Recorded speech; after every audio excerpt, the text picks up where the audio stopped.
अच्छा, कोई मुझे ये बता देगा आपकी क्लास में कितने स्टूडेंट्स हैं?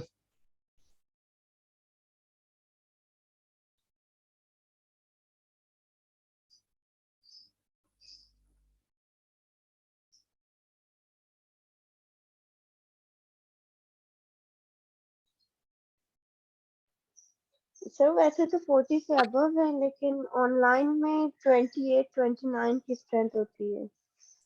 ठीक। चलिए स्टार्ट करते हैं फॉर्मली क्लास को। बिस्मिल्लाहिर्रहमानिर्रहीम। मेरा नाम तलहा है और जाहिर है आप लोगों को ये तो पता चल गया होगा कि सब्जेक्ट जो मैं कवर करूंगा वो होगा हमारा managerial economics, right?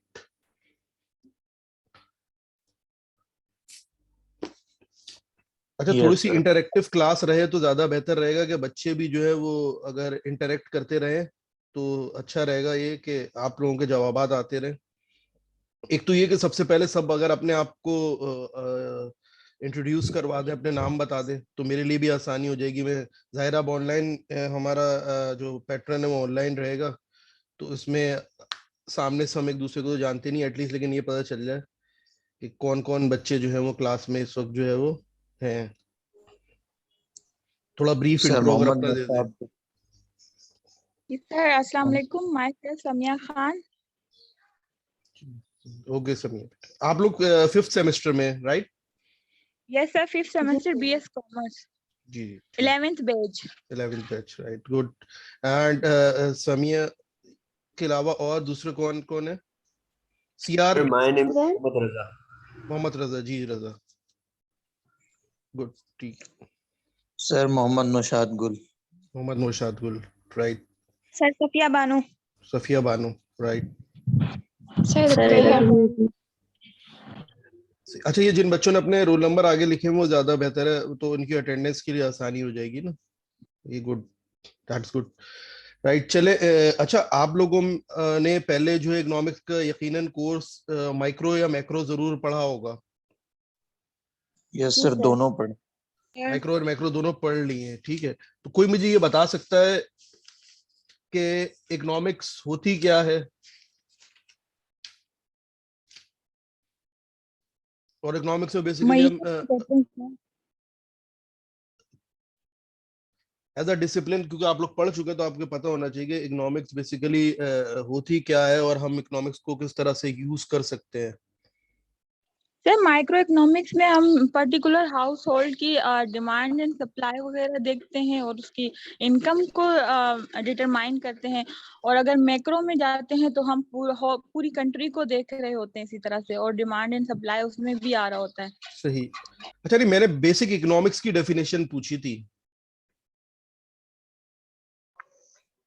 Sir economics study क्या ऑफ होती? Production. Sir hmm, study of production, distribution, consumption of goods and services है। सही, काफी मुश्किल डेफिनेशन दे दी आपने। ठीक है, मैं यस आपको सर, नहीं गूगल। पढ़ा था फर्स्ट सर सेमेस्टर मैं में। Resource management economics.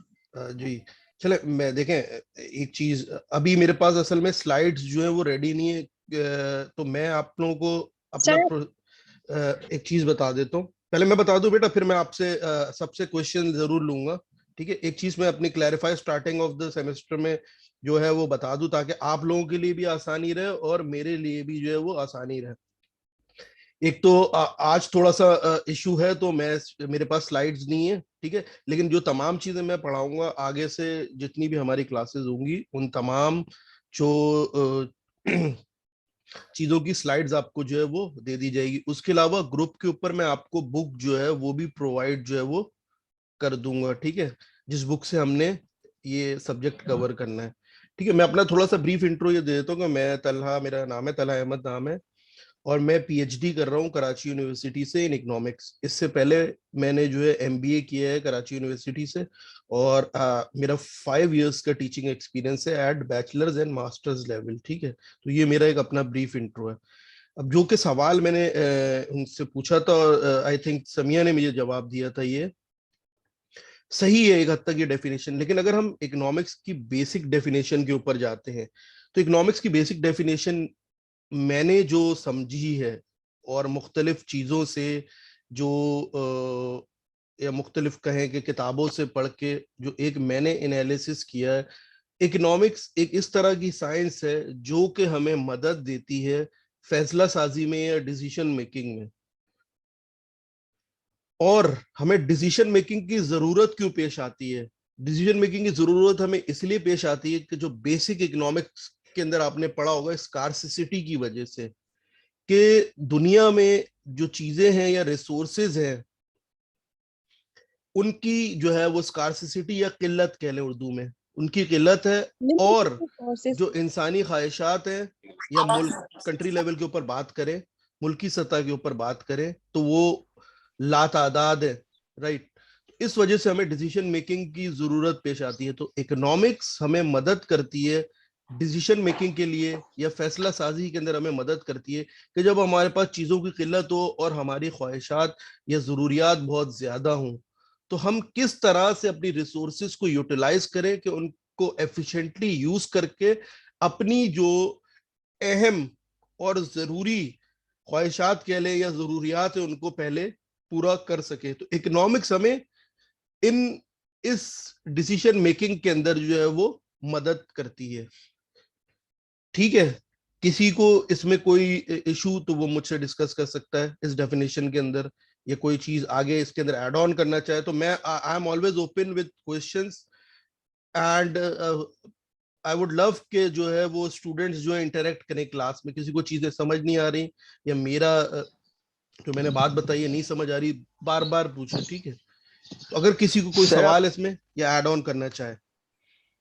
सर आप वापस रिपीट कर दे प्लीज सर, मैंने लेट ज्वाइन किया था इसलिए। ठीक है, मैं रिपीट ये कर रहा था, मैंने हमारी जो स्टूडेंट हैं उनसे पूछा ये था कि इकोनॉमिक्स एज अ डिसिप्लिन आप ये समझते हैं कि इसकी डेफिनेशन क्या है? तो इन्होंने डेफिनेशन दी, ठीक है, जो इन्होंने पढ़ी थी बुक में मुख्तलिफ डेफिनेशंस दी गई हैं कि प्रोडक्शन के लिहाज से, प्रोडक्टिविटी के लिहाज से मुख्तलिफ। लेकिन जो मैंने एक मुख्तलिफ किताबों से पढ़ा और उसमें से जो एक क्रक्स निकाला या उसमें से एक ये कह लें कि उसको समराइज किया, तो जो मुझे चीज समझी है कि इकोनॉमिक्स एक इस तरह की साइंस है, इस तरह का सब्जेक्ट है जो कि हमें डिसीजन मेकिंग की जो है वो मदद करता है उस सूरत के अंदर जब हमारे पास चीजों की किल्लत हो और हमारी ख्वाहिशात जो हों वो ज्यादा हों।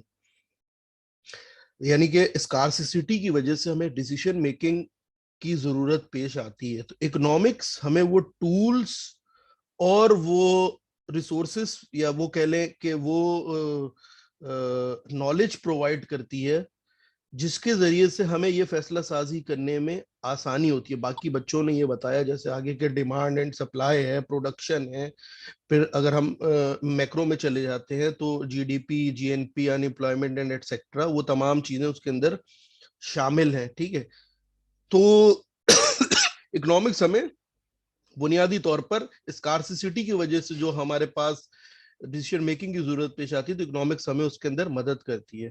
अब आगे चलते हैं हम। तो इकोनॉमिक्स को हमने जो देखा होगा, यूजुअली जो इकोनॉमिक्स को आपने ये देखा होगा कि इकोनॉमिक्स को जो है वो दो हिस्सों में जो है हम डिवाइड करते हैं, एक मैक्रो और दूसरा माइक्रो। अगर वालेकुम सलाम जी, आवाज कुछ कह रहे हैं आप नवेद? ज्वाइन करा था बस अभी आया तो सलाम कर दिया आपको मैंने। जी जी जी जी बेटा, क्लास के बीच में थोड़ा सा अगर सलाम वगैरह आराम से सबसे आखिर में कर लेंगे, कोई इशू नहीं है। तो मैं जहां तक था माइक्रो की डेफिनेशन में आपको बता रहा था। माइक्रो इकोनॉमिक्स जो है बेसिकली इसके अंदर हम इंडिविजुअल और फर्म के बिहेवियर के बारे में पढ़ते हैं। ठीक है, अब इंडिविजुअल हमने माइक्रो की बेसिक डेफिनेशन अगर देखें हम मुख्तलिफ किताबों में कि माइक्रो इकोनॉमिक्स एक स्टडी है इंडिविजुअल के रिलेटेड। तो जब हमें इंडिविजुअल के हवाले से फैसला साजी करनी होती है तो हमारा सब्जेक्ट मैटर होता है माइक्रो इकोनॉमिक्स। अच्छा, इकोनॉमिक्स के अंदर एक चीज ये कि हम यहाँ पे फर्म्स को या बिजनेसेस को भी एक इंडिविजुअल ट्रीट कर रहे होते हैं, क्योंकि बाय डेफिनेशन अगर आप देखें, लीगल डेफिनेशन भी देखें और जनरल डेफिनेशन भी देखें, तो business is also an individual entity, या बिजनेस को हम आर्टिफिशियल पर्सन भी कहते हैं। अगर आपने पढ़ा हो दूसरे अकाउंट्स में पढ़ा होगा आई थिंक, या बिजनेस फाइनेंस में तो जरूर पढ़ा होगा, ठीक है, कि business is an artificial person. तो यहाँ पर भी जो है हम माइक्रो के अंदर जो है इंडिविजुअल के बारे में पढ़ते हैं। और जब हमें मुल्क की सतह पर फैसला साजी करनी हो, या शहर के तौर के ऊपर या सूबे के तौर पर, कि सिंध के बजट की बात हो रही है, पंजाब के बजट की बात हो रही है, बलूचिस्तान के बजट की बात हो रही है, केपीके के बजट की बात हो रही है, तो इस हवाले से जो ये एग्रीगेट लेवल की स्टडी होती है ये मैक्रो इकोनॉमिक्स होती है। नाउ अब इधर से हम आ जाते हैं कि हमारा जो सब्जेक्ट मैटर है मैनेजेरियल इकोनॉमिक्स। तो मैनेजेरियल इकोनॉमिक्स क्या चीज है? कोई बच्चा, आप जो मैंने चीजें डिस्कस कर ली उसके अंदर आगे कोई मुझे बता सकता है कि उसको क्या लगता है कि मैनेजेरियल इकोनॉमिक्स के अंदर जो है वो क्या सब्जेक्ट मैटर हम पढ़ेंगे, ये क्या हो सकता है?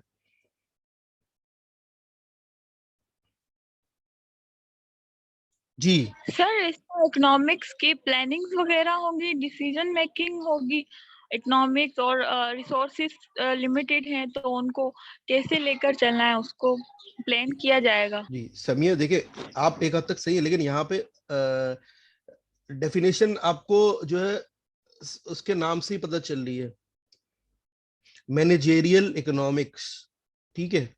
तो मैनेजेरियल इकोनॉमिक्स, बिल्कुल आपने सही कहा कि ये माइक्रो इकोनॉमिक्स का ही एक सर पार्ट है, लेकिन मैनेजमेंट यहाँ पर स्टडीज पे बेस्ड है, जी नेहा, मैनेजमेंट स्टडीज पे बेस्ड है। जी जी बिल्कुल सही सही सही सही, बिल्कुल सही डेफिनेशन दी नेहा ने, ये कि वो इकोनॉमिक्स की ब्रांच जो कि मैनेजमेंट को डिसीजन मेकिंग में मदद करे वो कहलाती है मैनेजेरियल इकोनॉमिक्स। या और आसान लफ्जों में जो कि फर्म के मैनेजर्स को मदद करे डिसीजन मेकिंग के लिए, वो इकोनॉमिक्स जो है कहलाती है मैनेजेरियल इकोनॉमिक्स, राइट? ठीक है, तो मैनेजेरियल इकोनॉमिक्स और इसकी एक और डेफिनेशन और आसान लफ्जों में अगर मैं बताना चाहूँ तो मैनेजेरियल इकोनॉमिक्स एक सब ब्रांच है माइक्रो इकोनॉमिक्स की, जो कि मैनेजर्स को मदद करती है डिसीजन मेकिंग से या डिसीजन लेने के अंदर, राइट? अच्छा, आगे बढ़ने से जी जी मैनेजेरियल इकोनॉमिक्स जो है दो चीज़ों का कॉम्बिनेशन है, एक इकोनॉमिक थ्योरी एंड दूसरा जो है मैनेजेरियल थ्योरी।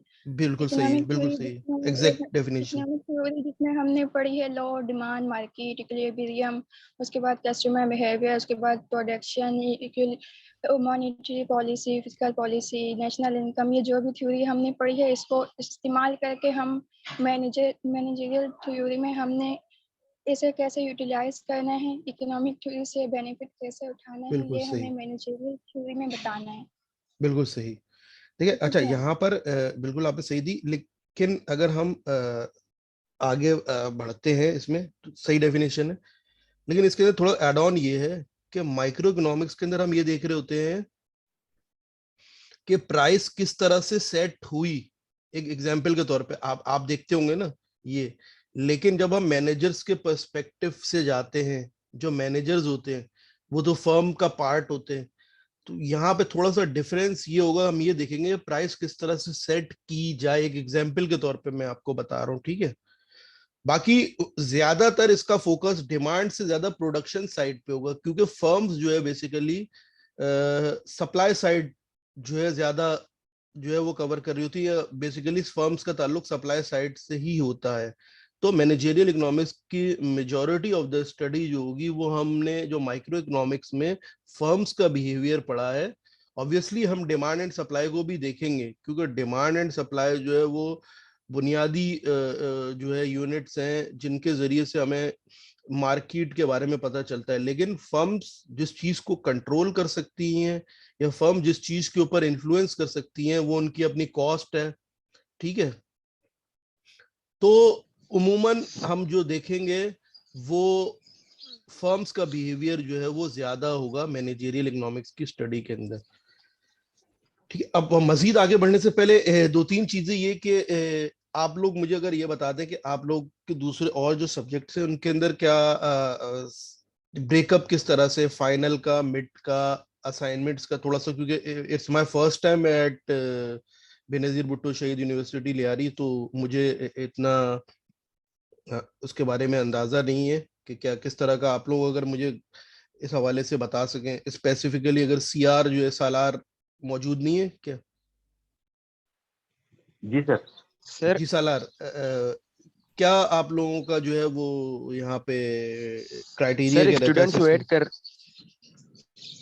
जी सर स्टूडेंट्स सर, वेट कर रहे हैं सर, प्लीज उनका रिक्वेस्ट एक्सेप्ट कर लें। जी, रिक्वेस्ट एक्सेप्ट कर लिए बेटा, मैंने अभी देखा है, वो क्लास के बीच में जाहिर है वो मुझे नजर नहीं आया था। ओके सर, शुक्रिया। जी जी, ऐड कर लिया। जी सालार, तो असेसमेंट आप लोगों की किस तरह से होती है? फॉर एग्जांपल असाइनमेंट के कितने मार्क्स होते हैं, मिड टर्म के कितने मार्क्स होते हैं?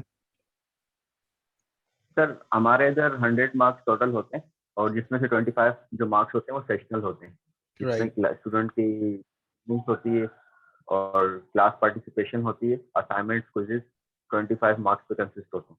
ठीक, और जो 25 मार्क्स में होते हैं हमारे वो मिड के होते हैं, राइट, 50 ये हो गए और फाइनल हमारा 50 का होता है। सही सही सही, ठीक है, गुड। तो जनरल स्ट्रक्चर है। ठीक है, गुड। अच्छा, अब क्लास पार्टिसिपेशन के मार्क्स जैसे कि सीआर ने बताया, तो मैं ये आप लोगों से जो है वो ये मेरी एक रिक्वेस्ट ये होगी कि जो बच्चे जिनको चीजें नहीं समझ आ रही हों, समझ भी आ रही हो, तो एटलीस्ट क्लास में पार्टिसिपेट जरूर करें, ठीक है? उसके अलावा क्विज जो है हम देख लेंगे, लेकिन असाइनमेंट ये है कि मैं असाइनमेंट आपको टाइमली जो है वो देता रहूंगा, और उसकी ऑनलाइन आप सबमिशन जो है, मैं अपना ईमेल एड्रेस आप लोगों को जो है वो प्रोवाइड कर दूंगा थ्रू ग्रुप। तो आपको असाइनमेंट जो है वहीं पे ऑनलाइन सबमिट कराने होंगे। असाइनमेंट के ऊपर एक चीज ये याद रखिएगा, अपना नाम और रोल नंबर जरूर जो है वो मेंशन कीजिएगा, ठीक है? इसके अलावा जैसे मैं नए बच्चे मजीद आ रहे हैं तो उनको एक दफा दोबारा रिपीट करके ये बता देता हूँ कि मेरा जो पैटर्न ये रहेगा कि जो है जो चीज़ें क्लास में पढ़ाई जाएंगी उसकी आपको स्लाइड जो है वो प्रोवाइड कर दी जाएगी। उसके अलावा जो बुक है वो हमारे पास दो बुक्स है वैसे, वो मैं आपको प्रोवाइड कर दूंगा। एक तो पीटरसन एंड लुइस की है, मैनेजरियल इकोनॉमिक्स की, और दूसरी जो हमारी बुक है वो डोमिनिक सेल्वाटोर की है, मैनेजरियल इकोनॉमिक्स की। जो सेल्वाटोर की बुक है वो आजकल मार्केट में इजीली अवेलेबल नहीं है, तो ये managerial economics Peterson and Lewis की जो है ये अगर कोई सॉफ्ट कॉपी से इजी है तो सॉफ्ट कॉपी तो मैं प्रोवाइड कर दूंगा, लेकिन अगर किसी को हार्ड कॉपी लेनी है तो obviously they can buy it also, right? मैं तो आपसे ये कहूंगा कि जो मैं आपको स्लाइड्स दे रहा हूँ और जो बुक की पीडीएफ दूंगा, they will be more than enough for you to cover your complete syllabus. Syllabus भी मैं नेक्स्ट क्लास तक से पहले आपको वर्ड के ऊपर जो है वो मैं प्रोवाइड कर दूंगा ऑन ग्रुप, ठीक है? तो आपके पास कंप्लीट ये भी आ जाएगा कि आप लोगों को कौन कौन से ऐसे जो है वो टॉपिक्स है जो कवर कराए जाएंगे, ठीक है? किसी को कोई सवाल या कोई क्लास में से मजीद इसके अंदर जो है अपनी इनपुट देना चाह रहा हो कि किस तरह से आगे लेके चला जाए, क्योंकि मैं सुनता सबकी हूँ, फिर एंड में जाके कंसेंसस से हम डिसीजन बनाते हैं कि किस तरह से जो आगे ये सेशनल के मार्क्स जो है वो, आई नो के चीजें जो है वो जितनी बच्चों के साथ कंसेंसस करके आगे डेवलप की जाए तो दोनों टीचर भी और बच्चा भी जो है दोनों एक दूसरे के साथ फिर ज्यादा अच्छे तरीके से जो है वो इंटरेक्ट कर सकते हैं। तो किसी की इस बारे में मजीद कोई राय हो तो वो भी क्लास के अंदर दे सकता है। सर जी सर सर ये जो आप सब्जेक्ट पढ़ाएंगे मैनेजरियल इकोनॉमिक्स, ये थ्योरेटिकल बेस होगा या न्यूमेरिकल बेस होगा? हाँ, अच्छा सवाल है। थ्योरेटिकल भी है स्टार्टिंग में, ऑब्वियसली हर हम जब भी इसको सब्जेक्ट स्टार्ट करते हैं तो किसी भी सब्जेक्ट की स्टार्टिंग के अंदर हमें उसकी बेस बनाने के लिए उसकी थ्योरी जरूरी होती है। फिर आगे जाके मैं ज्यादातर अगर आपको ये बताऊं, आपने मैथमेटिकल इकोनॉमिक्स पढ़ी है या बिजनेस मैथमेटिक्स तो पढ़ी नो सर, होगी? हमारे जी बिजनेस नो मैथमेटिक्स सर। पढ़ी। बिजनेस मैथमेटिक्स पढ़ी होगी यकीनन। जी सर, बिजनेस मैथमेटिक्स पढ़िए। हाँ, तो बिजनेस मैथमेटिक्स की का वो पार्ट जिसकी इकोनॉमिक एप्लीकेशन है वो हम यहाँ पे देखेंगे बेसिकली। किसी बच्चे को कोई कोई इसमें इनपुट नहीं देना अपना? जी सर। सर इसके लिए अगर एक फिजिकल क्लास अरेंज की जाए हमारे लिए। फिजिकल क्लास किस हवाले से? सर जैसे हम न्यूमेरिक पढ़ रहे हो उस वक्त। बिल्कुल बीच में जो है वो हम जो है ये कोशिश करके, अभी स्टार्टिंग में मेरे लिए थोड़ा सा मुश्किल ये इसलिए कि मैं थोड़ा सा कहीं बिजी हूँ, तो जब हम न्यूमेरिकल स्टार्ट करेंगे, ठीक है, वैसे तो यहाँ पे भी टूल्स अच्छे खासे काफी है, व्हाइट बोर्ड के ऊपर, यहाँ पे भी व्हाइट बोर्ड अवेलेबल है जूम के ऊपर ना, तो उसके जरिए से मैं आपको जो है वो करा दूंगा। और एक हम क्लास भी इसके लिए, जो जब हम न्यूमेरिकल करेंगे तो उसके लिए जो क्लास भी अरेंज करेंगे, तो इस हवाले से आप बेफिक्र रहें कि आपको इस हवाले से परेशान होने की जरूरत नहीं है कि जो है वो, अगर आपकी जितनी भी क्वेरीज होंगी, आपको जो चीज समझ नहीं आ रही होगी, कोई एक क्लास रख के, मैं जो हूँ फिजिकल क्लास रख के, उसमें जो है आपसे वो जितनी भी आपकी क्वेरीज होंगी उनको जो है वो जरूर आंसर करूंगा, ठीक है? तो इस हवाले से परेशानी की आपको कोई जरूरत नहीं। किसी और का कोई सवाल?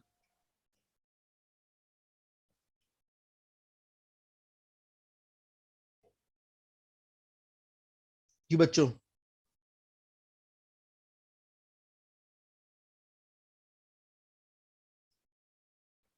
किसी का कोई सवाल नहीं नो है? सर। मेरी आवाज क्या आप तक पहुंच रही है? जी सर। यस सर, आवाज क्लियर है। जी सर, आवाज आपकी आ रही है। हाँ, मैं सवाल ये पूछा था, किसी को मजीद कोई सवाल, जैसे इन्होंने अच्छा किया बता दिया कि अगर न्यूमेरिकल के अंदर इशू होगा तो कोई ना कोई हम जो है फिजिकल क्लास रख लेंगे, इसके अलावा किसी की और कोई क्वेरी हो? सर न्यूमेरिकल्स के अलावा आप जो है ना एक ऐसी क्लास भी रखना जिसमें आप पूरा जो ओवरव्यू दे सके एग्जाम से पहले। बिल्कुल, ये तो देखिए मैं आपको ऑनलाइन में भी ओवरव्यू प्रोवाइड कर दूंगा, और इसके अलावा जो है अगर हम फिजिकल क्लास लेंगे तो उसके अंदर भी ओवरव्यू।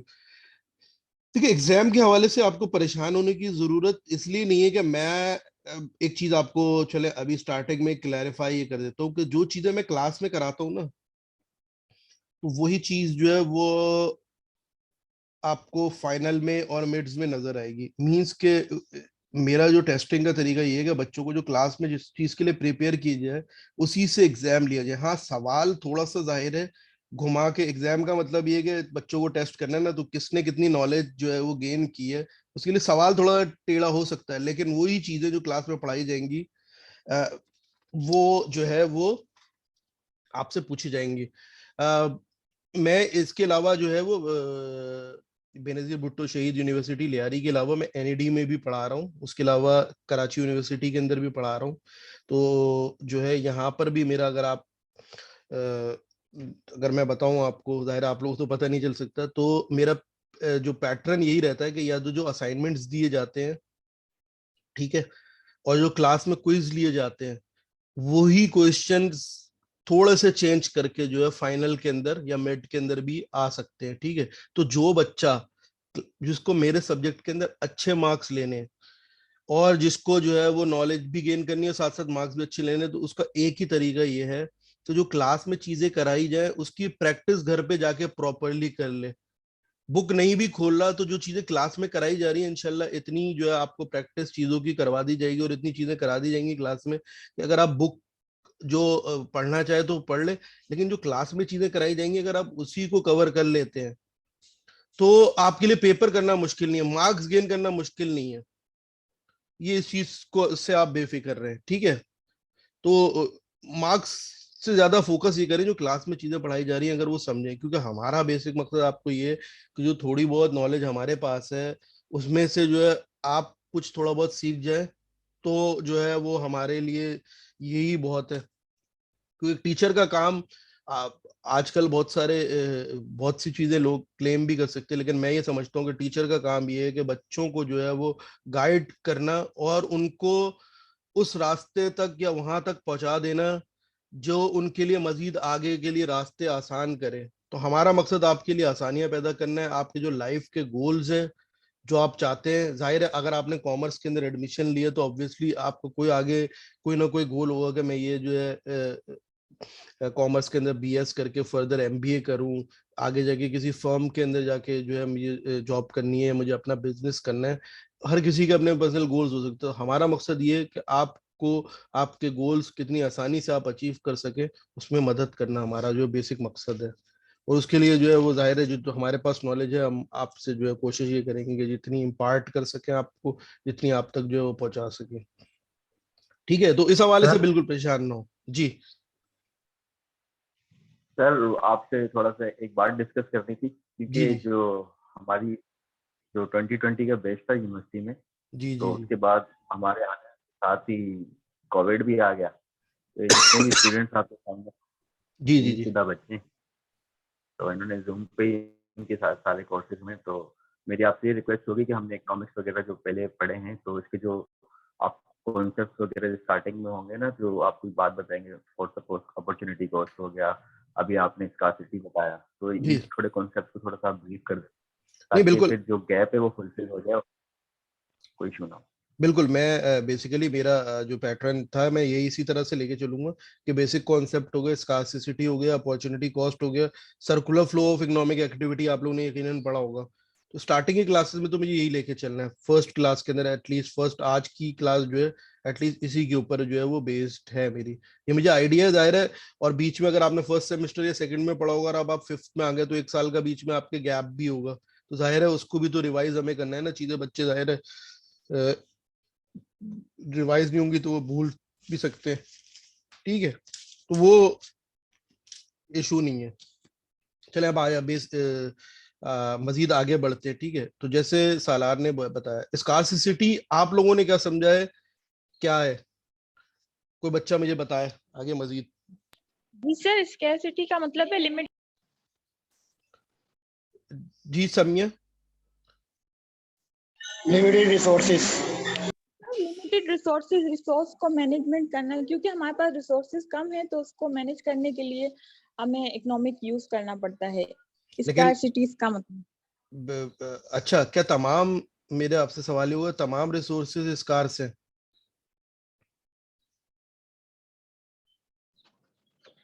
नो सर, सारे तो नहीं है सर, नेचुरल जो है वो तो स्कैरसिटी नहीं है सर जी जी बोले। सर स्कार्सिटी सर वो होता है जैसे कि सर मैं रहा हूँ सर, उसका डिमांड बहुत ज्यादा हो लेकिन वो प्रोडक्ट उस हिसाब से मेरे पास अवेलेबल ना हो। बिल्कुल सही, ठीक। और कोई? अच्छा जवाब दिया, गुड।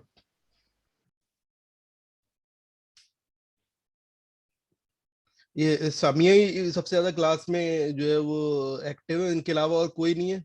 नेहा, रबी कौन है ये, नौशाद आप जवाब दे, उसामा।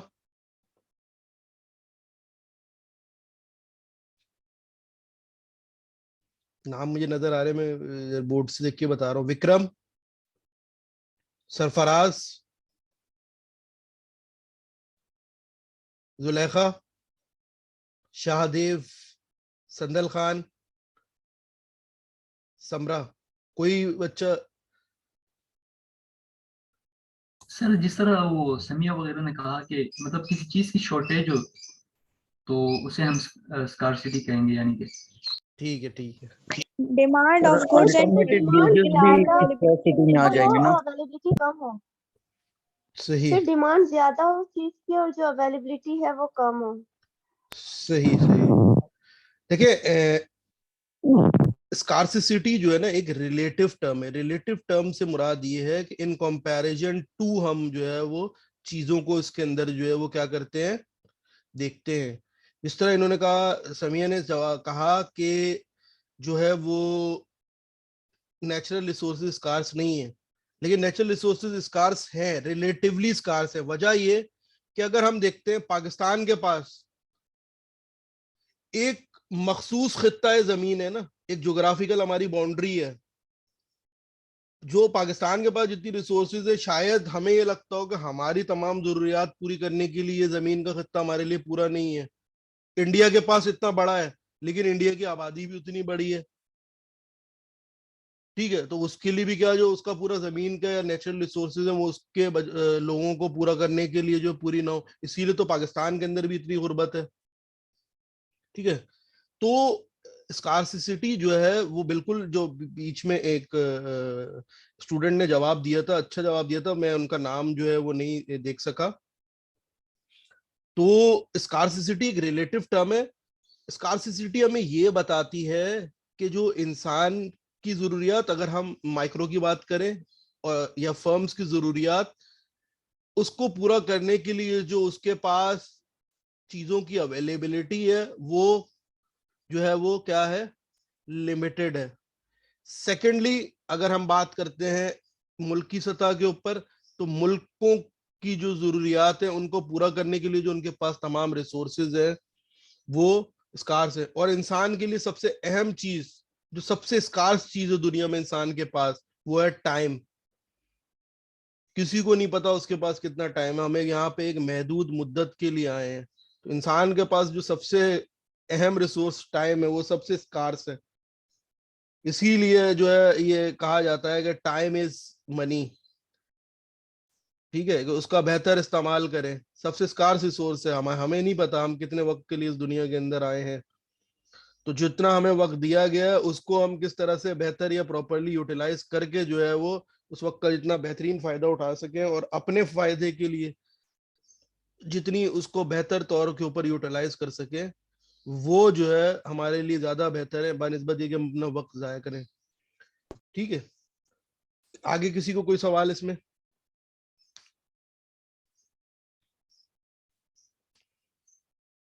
जो किसी को मेरी डेफिनेशन से कोई इत्तेफाक नहीं है, आगे ऐड ऑन करना चाहता हो? No sir, no.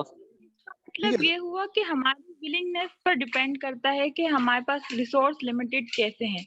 जी, विलिंगनेस के ऊपर नहीं, मतलब है ये हमारे कॉन्टेक्स्ट के ऊपर बात करता है, सिनेरियो या कॉन्टेक्स्ट के ऊपर बात करता है। मैंने जैसे ज्योग्राफिकल बाउंड्री की बात दी ना, ठीक है जी सर। ठीक है। अब एक बच्चा है, मैं आप इसको एक और एग्जांपल दे देता हूँ और आसान। समिया है, अगर आप बुरा ना माने आपका नाम ले रहा हूँ, ठीक है, और दूसरा आपकी कोई और दूसरी फ्रेंड है क्लास की, ठीक है।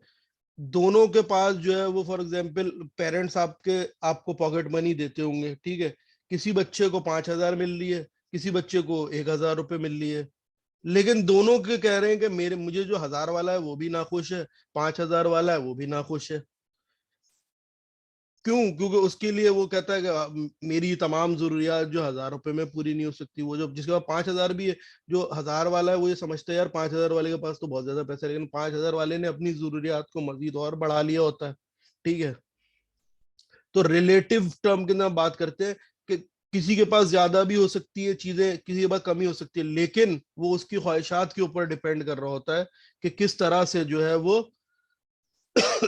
क्या वो पैसा, अगर पैसे के हवाले से बात करते हैं, वो चीजें जो है वो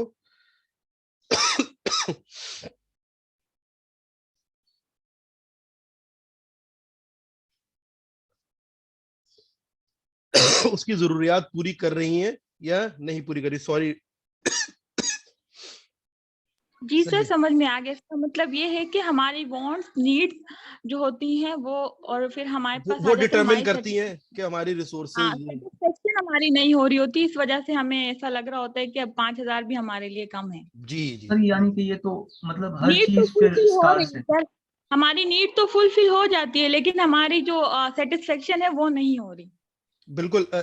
जो अभी बीच में किसने कहा था, कौन बोल रहा था? फैजान था या कौन? सर, उसामा। सर मैंने जी।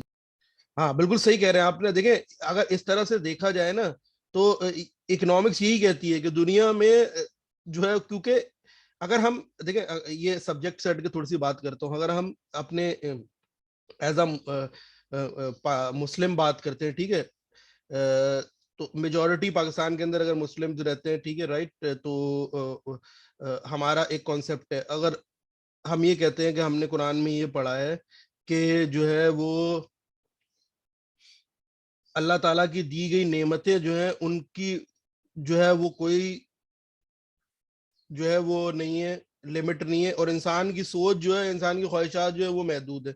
लेकिन इकोनॉमिक्स इसके उलट है, ठीक है, क्योंकि ये दुनियावी एक सब्जेक्ट है, ठीक है। तो इसको अगर हम इस्लाम से मिक्स नहीं कर सकते। अगर हम कुरान पढ़ें और इसको सब्जेक्ट पढ़ें, तो दुनियावी तौर पे जो इंसान की बेसिक इंस्टिंक्ट है या बेसिक नेचर है, इकोनॉमिक्स उसको डिफाइन कर रही होती है। क्योंकि इंसान जो है उसको जितनी चीजें ज्यादा आती जा रही होती है, उसको वो उतनी चीजें जो है वो क्या लग रही होती हैं, वो कम लग रही होती हैं। तो इंसान की बेसिक नेचर को इकोनॉमिक जो है डिफाइन करती है स्कार्सिटी के जरिए से, कि इंसान, हर इंसान के लिए जो रिसोर्सेज हैं, हर इंसान के लिए एक अलग अलग कॉन्टेक्स्ट है, और हर इंसान जो है उसके लिए रिलेटिव टर्म में हम बात करते हैं, जिस तरह मैंने अभी एक एग्जांपल देके भी बताया। ठीक है उसामा, और कोई आगे इसमें सवाल? Okay sir. इस तरह तो स्कैरसिटी ज्यादा ही रहेगी बॉन्ड से हमारी। उमूमन अगर देखा जाए तो क्यों जिसके पास करोड़ों रुपया होता है वो अरबपति क्यों बनना चाहता है? जिसके पास अरबों रुपया होता है वो खरबपति क्यों बनना चाहता है? यही चीज है ना, कि इंसान की ख्वाहिशात कभी खत्म नहीं होती। इकोनॉमिक्स बेसिकली इसी को बता रही होती है। Okay sir. सही। तो एज अ सब्जेक्ट मैटर यही कहती है कि ये जो स्कार्सिटी के होते हुए हम किस तरह से जो है वो चीजों को, ठीक है, अब आगे बढ़ते, स्कार्सिटी की डेफिनेशन काफी हमने डिस्कस कर ली। तो इकोनॉमिक्स ये कहती है कि स्कार्सिटी के होते हुए हम अपनी रिसोर्सेज को किस तरह से यूटिलाइज करें कि हम अपनी मैक्सिमम डिजायर्स या मैक्सिमम चीजों को या मैक्सिमम ख्वाहिशात को या मैक्सिमम जो हम ये कहें कि अपनी वांट्स को जो है वो पूरा कर सके। तो इकोनॉमिक्स हमें इसके अंदर डिसीजन मेकिंग लेने में मदद देती है। अब डिसीजन मेकिंग का क्राइटेरिया क्या होता है इकोनॉमिक्स के अंदर?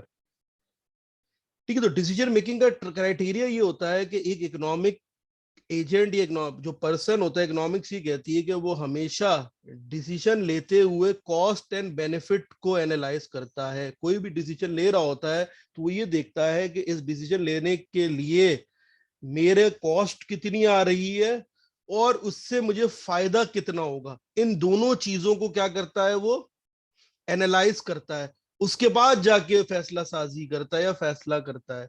तो इकोनॉमिक्स ने कहा स्कार्सिटी है, जिसकी वजह से हमें डिसीजन मेकिंग करनी पड़ती है, और डिसीजन मेकिंग लेने के लिए जो हमारे पास क्राइटेरिया है, वो क्राइटेरिया ये है कि कोई भी बंदा, वो कोई इंडिविजुअल हो या कोई फर्म हो या कोई मुल्क हो, वो हर अपने फैसले के अंदर ये देखेगा कि इस फैसले की इम्प्लीमेंटेशन के ऊपर मेरी कॉस्ट कितनी आ रही है, और जो कॉस्ट आ रही है उसके बाद बेनिफिट इससे मुझे कितना मिल रहा है।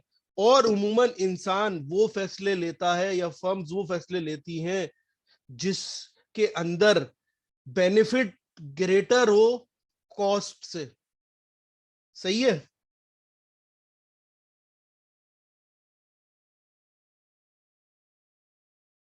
हेलो, क्या मेरी आवाज आ रही है सब तक?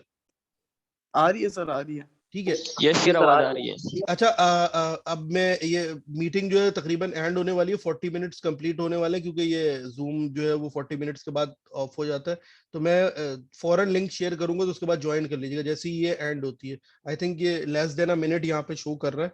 तो उसके बाद आगे से जो मैं आपको शेयर करूंगा उस लिंक के ऊपर आके फिर इसको फर्दर कंटिन्यू करते हैं। ठीक है,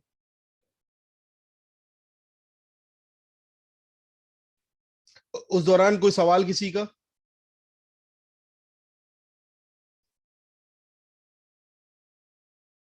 सर इस कोर्स के अंदर हम सिर्फ माइक्रो इकोनॉमिक्स को एक्सप्लोर करेंगे। जी,